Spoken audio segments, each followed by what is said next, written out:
Hello again there, friends and fans. Raptor here, and welcome back to Steel Division 2. Today we're going to take a look at one of the divisions under the Battle Groups tab and go over all the units that are available currently in the beta. Keep in mind that these are not all the battle groups and divisions that will be available in the final release, and with each part of the beta, which comes out every Wednesday and Thursday and should last towards the weekends now, according to a new post, we're going to take a look at just one of the mini divisions that will be released. Again, upon release, there'll be many more divisions for the allies of the, well, I guess I should say mostly of the Soviet Union, but of course as a DLC, and if you own Steel Division previously, you'll get access to some of the Western armies, and then of course more Axis forces such as I think the Romanians and a few others that will be coming along. But for now, we have access to just two, but there has been new news related to the beta that they will now add some co-op game modes and a little bit more for multiplayer, so much more. So make sure you go ahead and follow on the channel. If you haven't already, make sure you click or tap that subscribe button, and click or tap that like button too if you'd like to see more Steel Division on the channel. That's your way to let me know and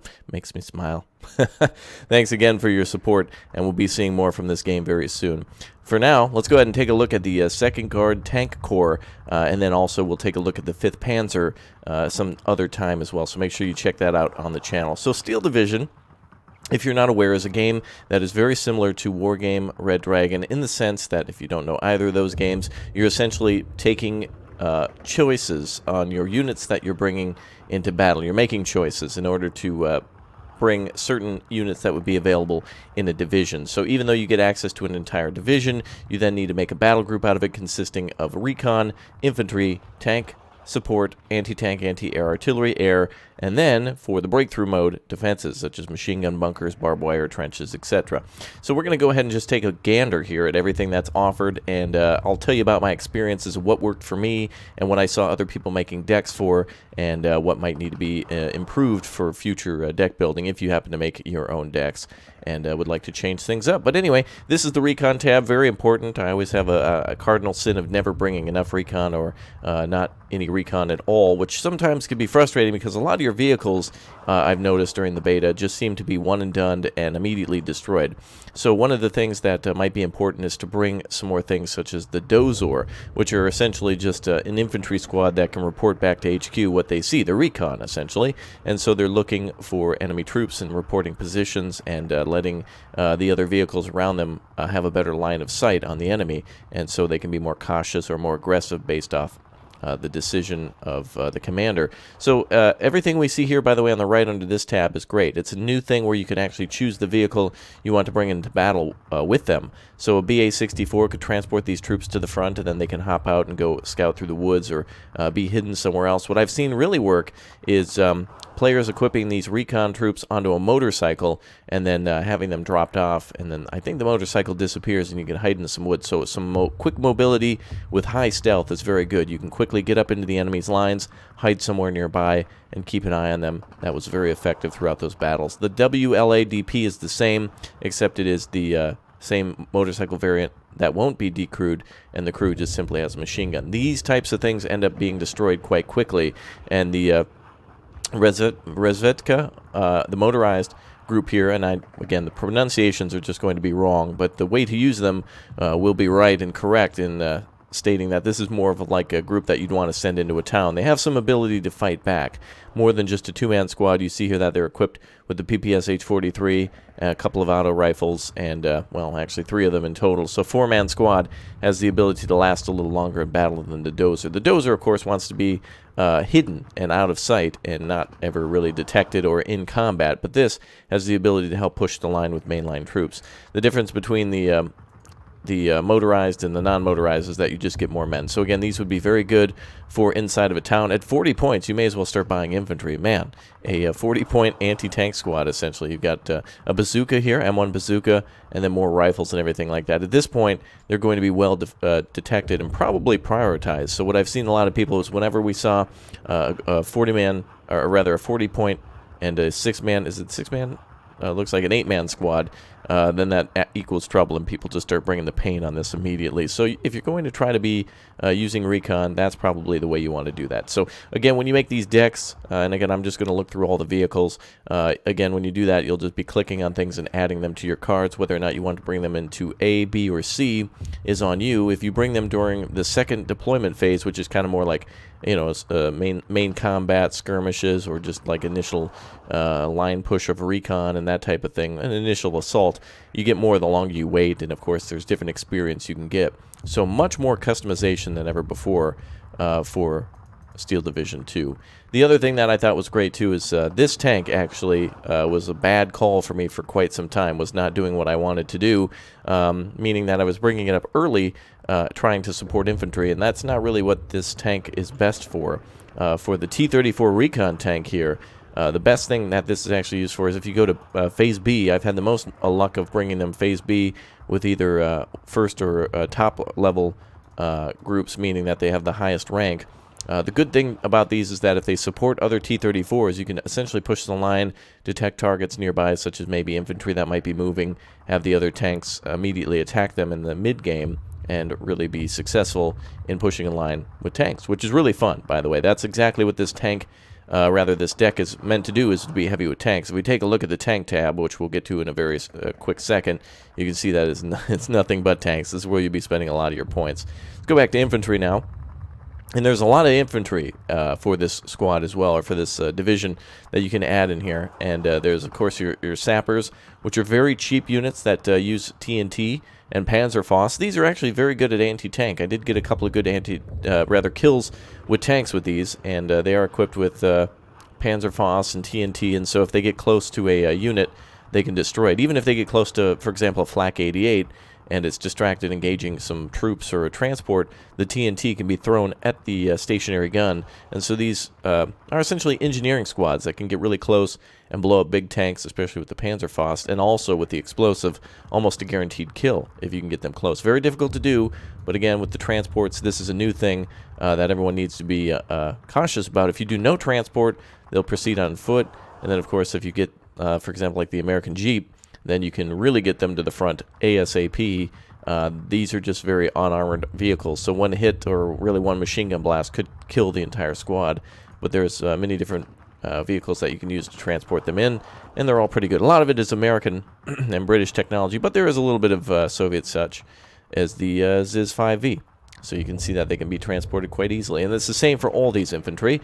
So best case scenario, if you're really trying to push a line with a heavy advance, you might want to bring up yourself something such as the M2A1, which is equipped with the 50 cal. So if you're really trying to push a line with mainline infantry, that might be the one for you. Secondly, we have ourselves the Assault Squad. They use just basically PPSHs and smoke grenades, and they're very good for pushing any sort of line, and especially close quarter combat. So very good in an urban environment or in a forest, anywhere where there's tight space.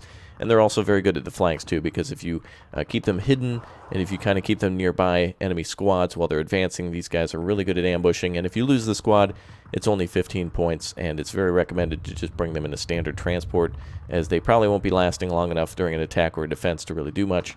But they're very powerful, very, very powerful. Those PPSHs, probably the best submachine gun of the Second World War, really.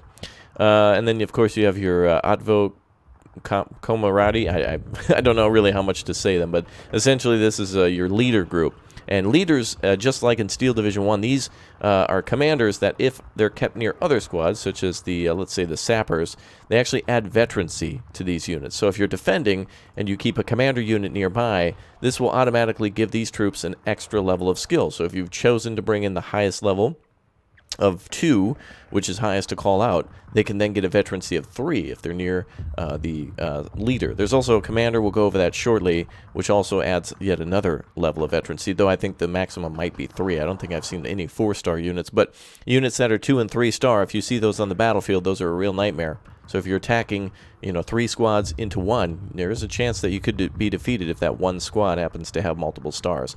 Again, I really like the I guess factory or this warehouse or this hangar that everything's put in. It's the same for the aircraft too, so it's a really nice thing to actually see, like, the units before they're attacked. Perhaps they've secured a fuel refinery or something along those lines, and they're getting ready to push out, so you can make your decks with the thought of attack or defense on the line. Some of the next best units here, by the way, the 20-point guards, these guys are crazy. Actually, there's another squad that comes with an extra DP, Degatarev, DP-28. The DP-28, that's mostly what these squads will differ by. I don't think there's any AT for them, but they are very good at holding the line. These rifle squads, very good at defending, very good in trenches, very good in towns. This is the type of unit that you might want to push a line with briefly and then dip them into some sort of cover so that way they can hold against the enemy's attack. If you're pushing a line, use the assault squad such as the Tankaniki, and then if not, then use the guards. They're very good. And then, of course, the assault squad here, which is a bigger squad from the previous one. This is a much larger squad of the same PPSH rush, more points, more men, and more ability to push the line, and that makes them even more powerful. You can actually see the amount of ammunition that they're equipped with, too. 4,260 rounds for all these men, so you'll need to know that if you are succeeding in pushing a line and these men are in a big battle for a long time, you will need to bring them some supply at some point. The next thing, of course, is your commander who is on a motorcycle. So there's really not much to this one aside from I don't think he can fight or dismount. I think he's just mounted on the motorcycle since it is just simply the motorcycle icon. Same deal with this group here. It is as the previous one, just like the guards and just like the or wait a minute, actually, yes, we have the guards, we have the leader squad. I'm sorry, I clicked on these first, but yes, same deal here. These are the same with just 2 Dogatarov machine guns. So these essentially are the guards with just an extra machine gun. So the squad size is the same, it seems. Let's take a look. Seems like the amount of men might be the same. Strength is 12. Speed, they can move at 16 kilometers. Oh, wait a minute. We have a PTRD anti-tank rifle with this squad, and it seems like the other squad does not get that. So the DP squad actually pulls double duty of having 2 Degatarov machine guns and a PTRD. So very good at defense and very good at attack, actually, because they can suppress any sort of other units that might be nearby. If players are defending, there's likely a vehicle nearby, and you can destroy Panzer IVs and half-tracks and any sort of light vehicles with the PTRD and pin down the troops with the Degatarov. So they're very good in conjunction with the troops that we just saw, which were the Advo-Machiki, which are very, very good with those PPSHs. Cannot stress that enough. So one unit can pin down and destroy vehicles and pin down infantry while these guys are finishing them off. Very good combo. Sappers, this is just essentially what we saw before, just more of like the guards, just with TNT. So they don't really have any sort of anti-tank, but they do have lots of semi-automatic rifles and PPSHs in there. And so they're very good at getting in and destroying field guns, though it's going to be very difficult to sneak by the enemy. If you're trying to do some sort of flank, this might be the unit to do it. Think of them as more like saboteurs. They're literally called assault engineers. So these guys would be very good at sneaking around the flanks and not really going directly in, but blowing up stuff from the side. And that's something I've seen a few players do. Ah, yes, the Saprike, this is the leader. Wow, a sapper leader, actually. So there's a little bit more. This is essentially similar to what we saw before in terms of the, let's see, is it the same as this unit? Yeah, essentially the same as this unit. You get a 3-man squad. They're just equipped with SVTs, these 2, and then the PPSH for the commander, or for the leader, and then a couple of smoke rounds too. Smoke grenades, which actually I've not even used before. That's something I'll have to get used to. Typically, support units such as mortars are the ones throwing down smoke, because you can clear an entire town. But this is a good way to maybe perhaps retreat or cover a very small avenue of advance. I don't know if I trust these smoke grenades too much because they're probably going to be very limited in their size. So maybe this is good for the leader unit to advance or to retreat. Maybe it's only good to cover their own attacks. More experiments, I guess, will have to be done to see whether or not that's successful. And then your Tanko, which are essentially more leaders and more PPSHs with more smoke grenades, and of course your transport too. And these guys can come in phase A or B with different veterancy, and of course based off of that, that's when you get more. So again, more of the same with the PPSHs. So lots of different commanders that are, or leaders that are meant specifically for certain groups. These would be good with the assault squads. If you want an assault squad heavy group, you can do it that way. Let's move on to the tanks then. Lots of T-34-76s, one of the most mass-produced tanks of all time, really, and especially the Second World War, I think only being beaten by the T-55. But you can see here that the Soviet T-34-76, this is the 43 model, and one of the most important things to do in Steel Division 2, as all previous Steel Division and Wargame titles, is the comparison tab. This really is a godsend. It will tell you the difference between the tanks in terms of why exactly they're worth different points. You can see, for example, the T-34 on the right side has a lot less armor, and so thus because of that it actually can move faster. So you can see the road speed for this vehicle for the T-34-76 model 1942, or October 1942, is 63 kilometers an hour. So again, if you're trying to push a line or get reinforcements up quickly over a great distance, that extra 4 kilometers an hour is going to turn the difference between the T-34-76 1942.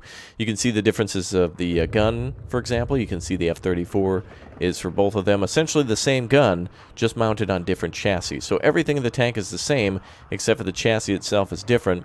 Front armor of the T-34 76 1943 is only 75 millimeters, as where the 42 is 90 millimeters. Obviously, the Soviets scaling back on armor to increase mass production, and that's why with the 43 you get 45 of them, and I think you get 2 tabs of these, 2 cards of these. So essentially, right now I can call up 12, as where I can only call up 4 of the T-34 1942. So look at that. In Phase A, I can start with more T-34 43s, but the 42s are a little better. However, more guns may always win, so if you have 12 enemy tanks firing at the enemy rather than 4, there's a chance that you're probably going to win that battle much greater. But all of these units are meant to be played together, not just separately or individually. So to say that, oh, this tank is better than that tank may be true. However, 60 of that tank may be way worse than 100 of another tank, or 3 of another tank. It all depends. It all depends on how you're comparing. So always use that compare tab. You can do that to compare, for example, the command tank 1 and 2. So you can see here that we have a T-34-76 or an 85. So those are the differences. So let's take a look then at the start. This is essentially a leader tank.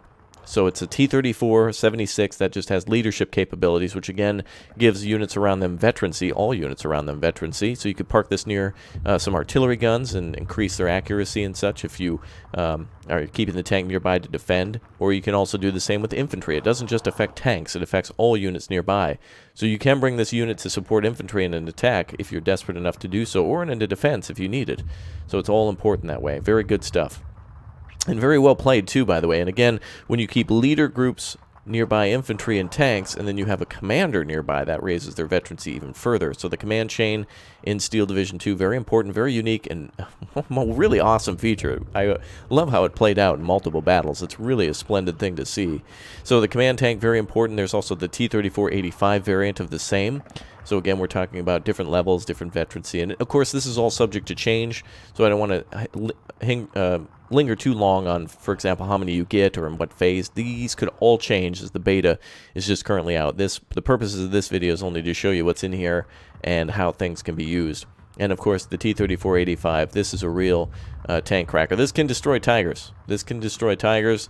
This can disrupt infantry movement by blasting them with HE. The machine guns are pretty good, but not the best. Not as good as infantry getting close. So let's go ahead and take a look then at the T-34-76 models, and we'll circle back to the 85s. So again, we have the T-34 76, 42, and 43. Again, there's the differences between those. And again, the major difference there is the armor and the number of tanks that you get between those two phases. Also, one seems to look a little bigger on the unit card. Look at that. That might just be their screenshot. But as you can see, the unit sitting in the garage, there doesn't seem to be much of a difference in their size. That just must be on the unit card itself. Yeah, I'm not really seeing any differences to the chassis whatsoever. Okay, let's move on to the T-34, 85, 43, and 44 models. So you can see the same story here with the 43 and the 44. The 43s and the 44s differ by their gun. One of the tanks there on the right has a the D5T, and the one on the left has the ZS53. So essentially the 44 model is well more equipped at destroying heavy tanks, has a penetration of 180 meters, but is a whopping 15 points more. So that's going to be a crazy difference when you call out, like, when you call out 10 of those. If you called out 10 T-34-85s, that's 1,000 points. Versus if you called out the T-34-85 1943s, you are going to have a lot of extra points for infantry, and that might make it a lot better. Seems like the road speeds are very much the same. It looks like there's no difference between these two in chassis, but the real difference here is the gun. So you can actually see that you can fire 4 APCR shells for the ZIS S53. And so there you go. You got a big difference in ammunition. One of them carries less HE shells, but carries the APCR shells too. So this tank probably not as good as for engaging infantry, but very good at destroying tanks. Actually, 37 HE shells. It would be nice, actually, if the game allowed you to change some of these tanks to be more anti-tank heavy. But you can always turn off the fact that if you don't want them to engage vehicles, you can always put them on hold fire and then manually tell them to fire at vehicles. So that way you make the most out of their shots by prioritizing vehicles first. So a very big difference in this game. And of course, you know, you can't just pile on these tanks like this. I mean, you can do this, but you'll want to do things a little differently than just dumping everything in Phase A. You will want to refine these decks over and over again. So you'll find yourself in this menu quite frequently, making changes to your decks and bringing in new units or more units of something that worked and reducing stuff that didn't work. But the meta will always change. Players will always be thinking of new things to defeat you. And right now, the 2nd Guard Tank Corps is the most powerful, in my opinion, in Steel Division 2 from what we've seen. And we've only seen 2. So obviously these guys are well equipped to beat the 5th Panzer. No problem. Onto the support tab, we see a lot of the same stuff here. Same transports, same 2-man squad, but this time having a flamethrower, the LPO, which can actually, well, it as the name would imply, oh, wait, no, never mind. This is not the Germans. I was going to make the Flammenwerfer joke, but obviously, apparently no Flammen here because this guy doesn't have the tanks. But these models are all subject to change and can be added a little later. I'm not going to be too picky about that because you'll be zoomed way out for this type of game. There's a lot to keep track of, enemy artillery, enemy aircraft, so there's a lot to focus on. So these guys are very good at getting into a town and clearing them out immediately, or defending like a forest nearby a town. Lots of infantry attack, and boom, these guys hit them hard, and they really have no mercy with small infantry squads, though they really have no resiliency against artillery or a tank or something like that, so they must remain hidden. Speaking of keeping things hidden too, you got your Maxim machine gun and your SG-43. Both of these very important to keep hidden in towns, providing crossfire. Very good at suppressing infantry and eliminating them. You have your Maxim here, which 7.62, and then of course your SG-43, which is the same. I think it has a little bit better accuracy, 5% versus, no, 5%. Just more rounds and a higher rate of fire for that one too. And traverse speed is 90 degrees per second.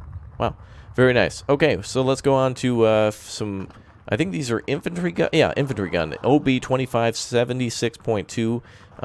I've not used this. This is essentially like the Lee gun. A lot of people are familiar with that.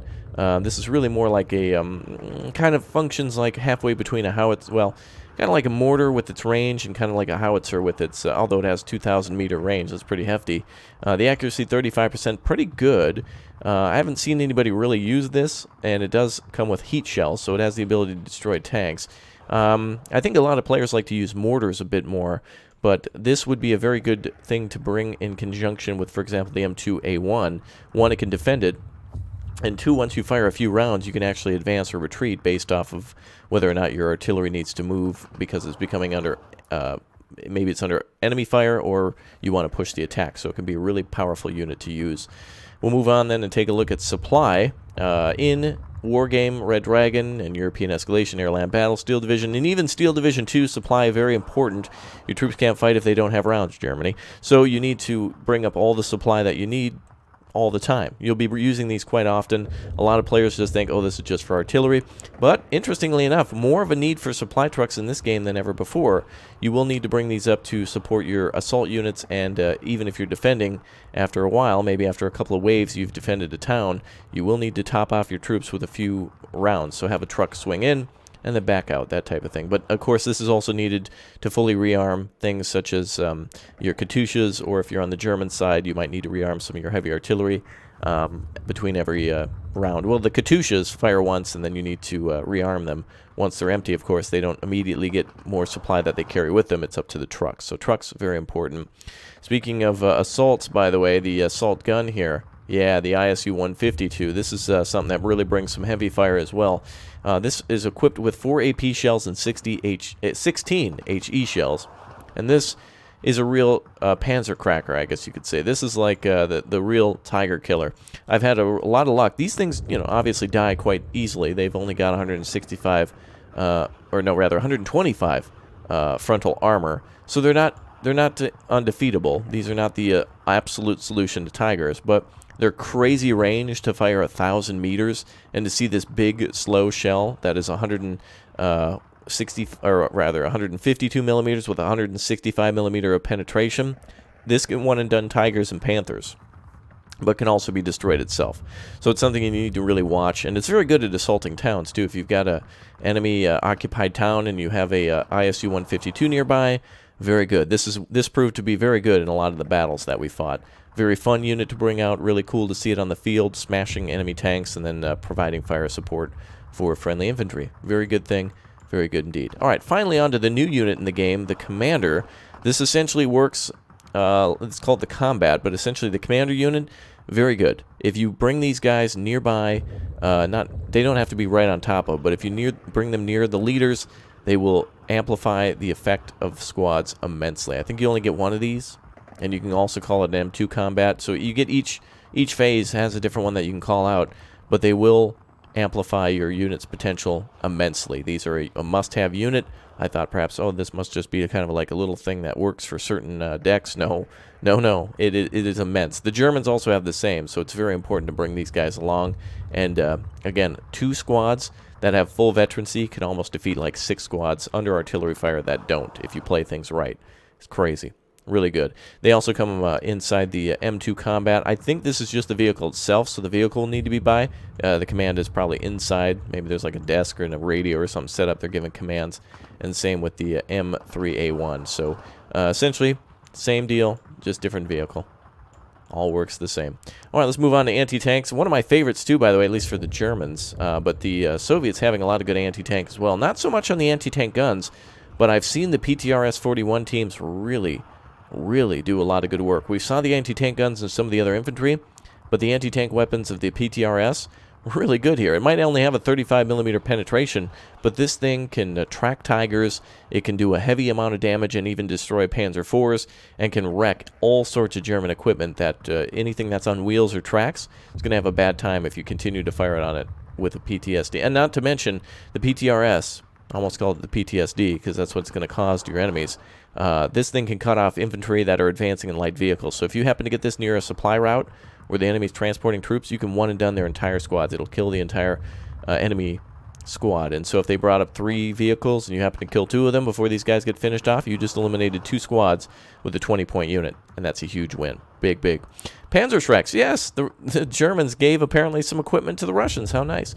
Captured German equipment can be utilized as well. I think the Germans have some squads, or we'll see some divisions at least, that will have captured PPSHs, and maybe some other weapons as well.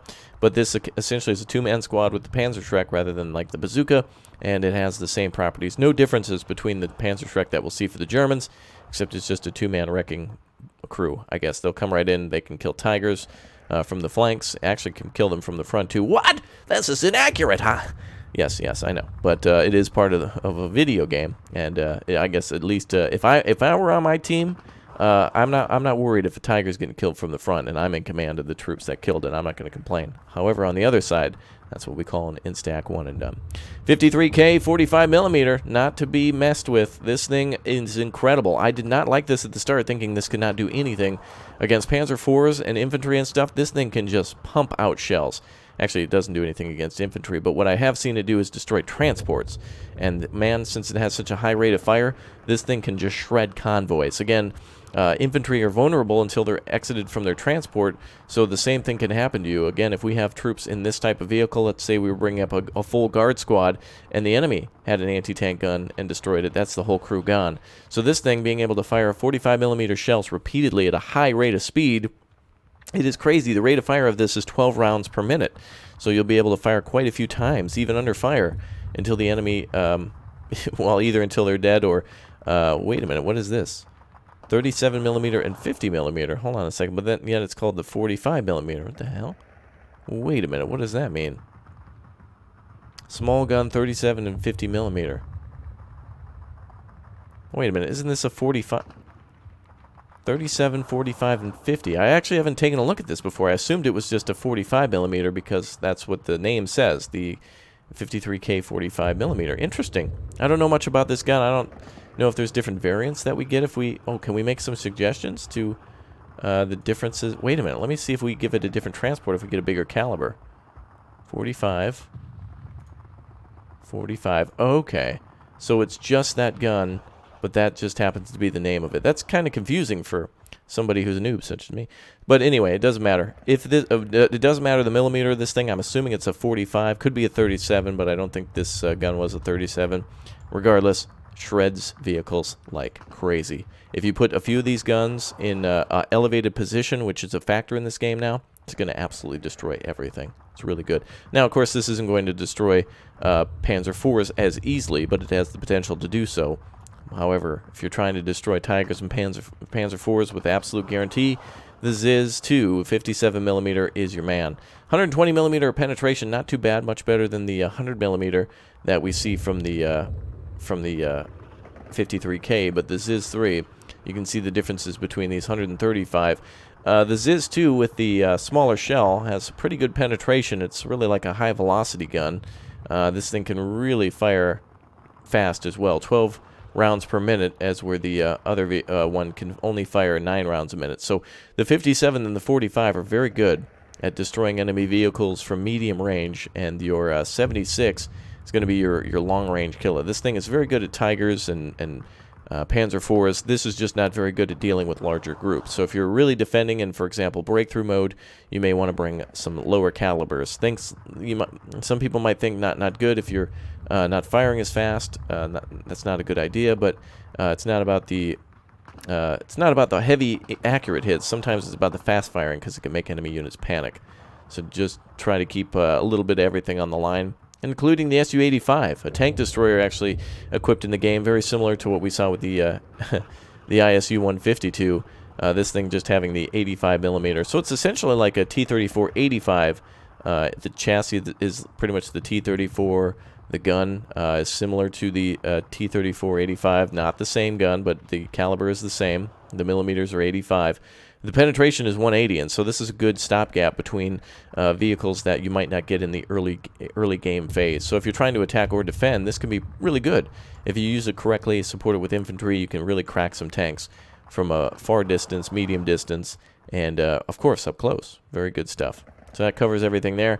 Anti-air. I've got to give a round of applause, by the way. Let's give a round of applause to this masterpiece. Yeah, this is my favorite, dude. The Zen art. The art of Zen. Yes, indeed it is. The 37mm Bofors. This thing is incredible. This thing can just automatically destroy aircraft and get them to wave off with little effort. It can shred infantry easily with its HE shells. And then apparently it's armed with 37mm bullets. I think that maybe that's meant to be maybe armor piercing or something like that. But this thing also has the potential to freak tanks out, as it can provide a sustained rate of fire and just constantly ding everything. Though it might not have any sort of penetration, I have seen it kill vehicles, light vehicles like crazy, and can deter tanks and such if it's firing at it. And the zero penetration doesn't mean that it can't do damage. It can destroy tracks, and that will in turn help to get a team kill on an enemy tank. Like, for example, if this tracks it, then you have some infantry nearby, boom, you've done a team effort, and that's just awesome. So this Bofors, I love this thing a lot. Really, really good. I didn't really get to play much with it until the end. It's 90 points for a reason. Very expensive because it's very good. Let's take a look at some of the other options. I haven't seen anybody really using these. We're talking about like a Dishka on the back of a truck, and we're talking about 3 Maxim on the back of a truck. We love this when we play Metal War Assault Squad. This thing can shred infantry like crazy. Didn't see anybody use this. Didn't use it myself. I see the potential here for anti-infantry capability. But as for anti-air, I don't know if that's going to be too good. I don't know how much damage we can cause to an enemy unit with 1 machine gun and 4 light machine guns. Maybe good for destroying a recon, maybe good for finishing out planes, but definitely not something you want to rely on solely. ZSU M17, we're talking about an American vehicle here with multi 50 cals on it. We're 450 cals on the back of the half-track. Good at shredding infantry. Can take down vehicles. Again, don't let that penetration fool you. Can't kill tanks. We're not talking about a Tiger, but it can definitely do some damage to anything with wheels and tracks. Most things with tracks. Let's take a look at artillery. Yes, this group has a lot of heavy artillery as well. Now, one thing I learned from everybody was saying that the artillerist, which I hadn't used and which some people were confused on, and it's a little more clear now, is that these are different than Recon. These guys have the ability to kind of perform Recon tasks because they're, you know, like artillery spotters, but they can actually make artillery fire faster, and I didn't know that, and more accurate too. So if you're assaulting a town and you have artillery standing by, such as the Katyusha, then that's going to be a very well-added unit. Again, just think of these as kind of like sappers with just rifles, meaning that you don't want to have them in frontline combat, but they can defend themselves, and if they get nearby enemy tanks or something like that, a tank column, you can just artillery the hell out of them, and it'll be a good time. Another leader unit here. We've got a 30-point leader unit. That is huge. This is good for, yeah, this is good early game defense. I think this will probably be the best. That's why this is under the artillery tab, is because you might want to keep these closer to artillery guns, keep them in the back, have them defend things such as the 82mm mortar. 82mm, very good. Sustained rate of fire on an enemy position can demoralize them and destroy them, and also smoke their positions. 15 smoke rounds, so very well equipped to provide a line of cover for your troops advancing. 120mm mortar, we're talking about bigger and better. It's essentially the same thing. You can see what Eugen did here. They took a mortar model and they just scaled it up, and these guys' legs are through it. But this giant thing here can just lay down some real big pain too. See the rate of fire on that. That's 14 rounds a minute versus 23. So if you have the 120, you should have artillerists nearby so you can get more accurate shots on them. But this proved to be my biggest favorite during the beta.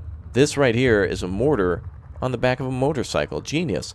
It can carry a good number of shells, maybe a few less than the actual artillery units that we saw before. And I don't know what the size of this one is. Does it say 80mm versus 82mm? So you lose a few shells, and you lose a little bit of your size for speed. This thing can pull up, drop down, start shooting, and then scoot off. And that's something that was really needed in this game, was fast, light artillery. And this is really like, it's almost like our first example of a light SPG. It's really cool. There's some bigger SPGs in the game, such as the Su-76. But let's take a look at this boy. Yeah, that proved to be really good. 3 of these in conjunction in Phase A, for example, they proved to make the difference in mini battles. So I really enjoyed that unit. Really fun. F-22, we're not talking about the Raptor, not the plane. We're talking about the 76.2mm howitzer. And this thing actually, to me, always looks like, I always get this confused. It always looks like an AT gun to me. Always. And it does have the ability to fire AP shells times 20, but it also has the ability to fire 30 HE shells. So a well-equipped artillery gun, a howitzer, and very good at firing pretty good distances. The rate of fire is 8, and where's the... actually, it doesn't even say what the distance is. I've seen it fire pretty far. Maybe it has. Maybe it's limitless. I don't know. But pretty good at suppressing enemy positions, as you would imagine.